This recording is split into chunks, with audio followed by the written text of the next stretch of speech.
This is PenDust Radio. Welcome, all you literati, you lovers of words and tales, you who need a break in your hurried, harried lives. We have a salve for your soul with stories imaginative and original.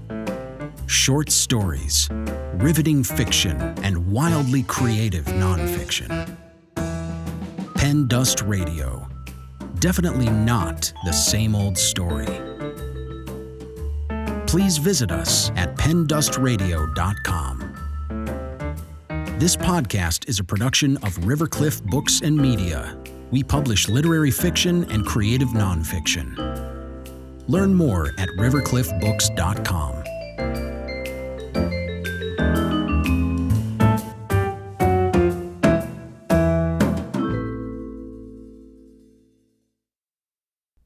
Recently in America, issues of race have dominated the news.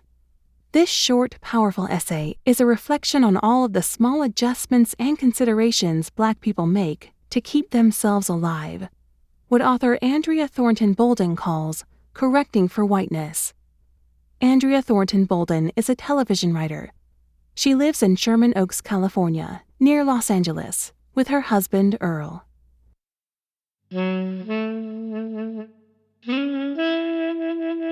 Correcting for White People, an essay, written and read by Andrea Thornton Bolden. I wish my husband's shoes looked more expensive. We are walking up into the hills of Royal Oaks, a Tony neighborhood in Los Angeles. His jacket is nice, Arc'teryx on Burrard, but it is black and simple. I'm worried that people won't know how much we paid for it. You see, if I dress Earl up in expensive things, maybe they won't hurt him. His clothes are nice, so he can't be here to rob and rape them. They won't kill him this time.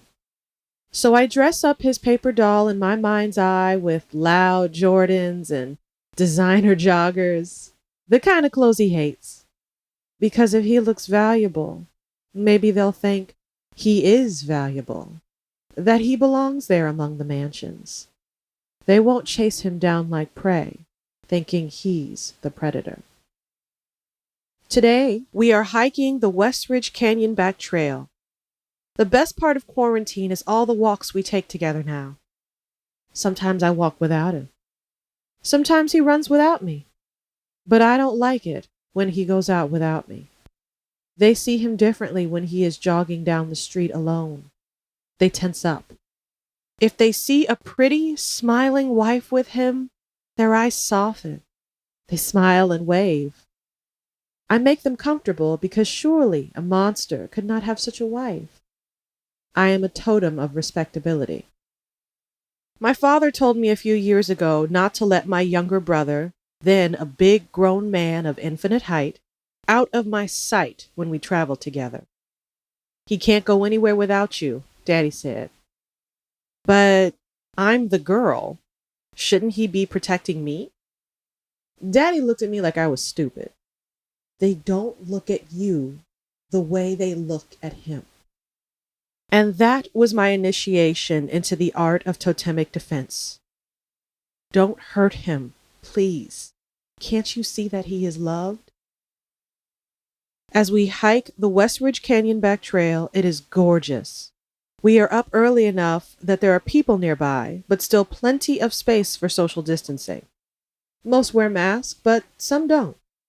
We have ours on, but slip them off when no one else is in sight. It is hard to breathe deep through cotton. When people emerge along the horizon, we quickly slip our mask back on. It's a symbolic gesture because the trail is so wide that no one is within 6 feet of us. Most people wave or give a curt nod. Most of them are also wearing masks, but some don't. Earl and I trudge up a particularly steep climb when a white woman approaches from the opposite direction. I immediately reposition my mask. Earl does not. He doesn't see her because he is looking down, focused on making it up the trail, deep in thought. The woman gestures at us to put our mask on, time slows down. Earl still can't see her, but I can. I want to get us away from this stranger as quickly as possible because I know no matter how this interaction ends, it will not end well. That lady don't want this smoke. Not from me, nor from my sleeping giant of a husband, traumatized by years of mean white faces and angry white words. Heartsick from the elementary school teacher who bullied him, the only black child in his class. Ears still ringing from when he was shoved on the hood of a police car at age 13 for jaywalking. He is a sweet, nurturing man with a hair-trigger temper from years of being preyed upon because he looks, to them, like a predator. I am Southern, so my first impulse is to be polite. When I was growing up, there were rules of engagement that don't exist in Trump country. Not anymore. I tell the nosy woman coming toward us, we're good. Translation: leave us alone and mind your business. You have a mask on, you are 6 feet away, you will be fine. Earl still doesn't see her. She points at him. I reiterate, he's good. Translation: don't say another fucking word to my husband. Get away from us. Now Earl sees her, but he's confused, catching up to an interaction that, in reality, has only taken 10 seconds. He sees her just in time for the woman to look at him in disgust as she passes by and sneer, he's good? Yeah, right. She's passed us by now, disappeared into a cloud of entitled rudeness. Earl looks at me. What just happened? I explain, adding that this is why we have to wear masks out here. So they'll leave us alone. So they won't call the police. So they won't citizens arrest. So they won't drive up on us. So they won't shoot us to death. So they won't. If you do everything perfectly, wear a cloak of respectability, only go out with totem wife and fancy shoes, maybe you will be deemed worthy enough to live. Earl is pissed because we shouldn't have to justify our very existence. Not 2 minutes after that woman has left our side, a white couple walking their dog comes up the trail ahead of us.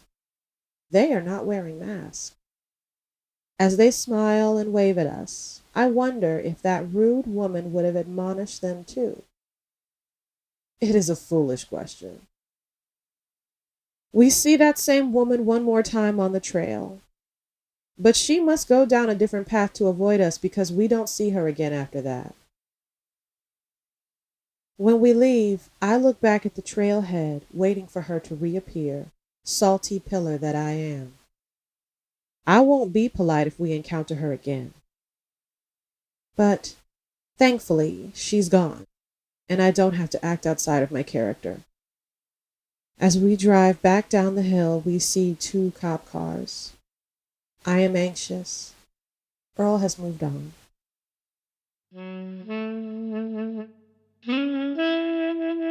Rest in power, Ahmaud Arbery. Run with love and protection, my brothers.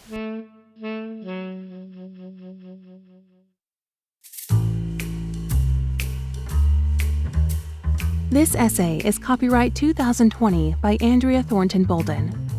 This recording is copyright 2021 by Rivercliff Books and Media. All rights reserved. Thanks for listening to this episode of PenDust Radio. For more information or to submit your writing to the podcast, please visit pendustradio.com. This podcast is a production of Rivercliff Books and Media. Learn more at rivercliffbooks.com. The story featured in this episode is a work of fiction. Names, characters, places, and incidents are the product of the author's imagination or are used fictitiously. Any resemblance to actual events, locales, or persons, living or dead, is entirely coincidental.